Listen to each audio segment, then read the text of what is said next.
Wakenya 18 waliokuwa wamejiunga na jeshi la Urusi wamerejea nyumbani. Kufikia sasa Wakenya 18 walikuwa wakipigania upande wa Urusi katika vita huko nchini Ukraine. Sasa wamerejea nyumbani huku wakikaribishwa na familia zao kwa shangwe. Haya ni kwa mujibu wa gazeti la Standard la nchini humo. Wa hivi punde ni pamoja na Stanley Mungai, Brian Kimutai waliotua nchini Kenya tarehe 2 Desemba, lakini pia Michael Barasa aliwasili tarehe 3 Desemba mwaka huu 2025. Baadhi yao wana majeraha ambayo waliyapata walipokuwa wakipigana huko nchini Ukraine. Waliorejea nchini Kenya kutoka Ukraine, wengi wao wana umri wa miaka kati ya 20 hadi 30. Raia hawa ni miongoni mwa 84 waliotafuta msaada wa kurejeshwa nyumbani katika ubalozi wa Kenya ulioko Moscow. Serikali ya Kenya kupitia Wizara ya Mambo ya Kigeni inayoongozwa na mkuu wa mawaziri Musalia Mudavadi imebatilisha leseni za kampuni 600 zinadaiwa kuwalaghai wa Kenya kujiunga na vikosi vya Urusi. Mapema mwezi huu waziri wa masuala ya kigeni wa Kenya Musalia Mudavadi alisema baadhi ya Wakenya wanaopigania Urusi ni wanachama wa zamani wa jeshi la Kenya. Inakadiriwa kuwa mitandao ya kujiajiri bado inafanya kazi nchini Kenya na Urusi.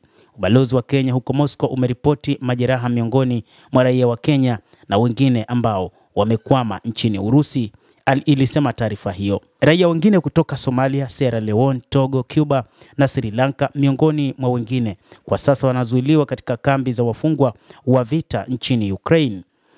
Petro Yatsenko, msemaji wa Ukraine, aliliambia shirika la habari la BBC. Wengine na watu hawa wanaotoka katika nchi maskini na wanaishia kupigania Urusi kwa njia tofauti. Wengine wanadanganywa kuahidiwa kazi katika viwanda, wakati wengine wanajiunga na vita kwa hiari. Ni muhimu kuelewa kwamba ni wachache sana wanaokamatwa wakiwa hai. Wengi wao huuawa na kujeruhiwa vibaya, aliongeza.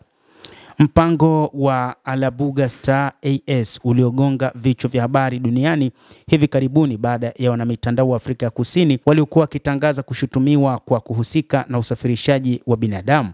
Kwa makadirio, zaidi ya wanawake 1000 wameajiriwa kutoka mataifa mbalimbali ya Afrika kufanya kazi katika viwanda vya silaha vya Alabuga. Mwezi Agosti, serikali ya Afrika ya Kusini ilianzisha uchunguzi na kuwaonya raia wake kutojiunga na mpango huo. Haya yakijiri, Rais wa Ukraine Volodymyr Zelensky amezitaka mamlaka za bara la Afrika kuwakanya raia wao kutojiingiza katika vita hivi vinavyoendelea huko nchini Ukraine.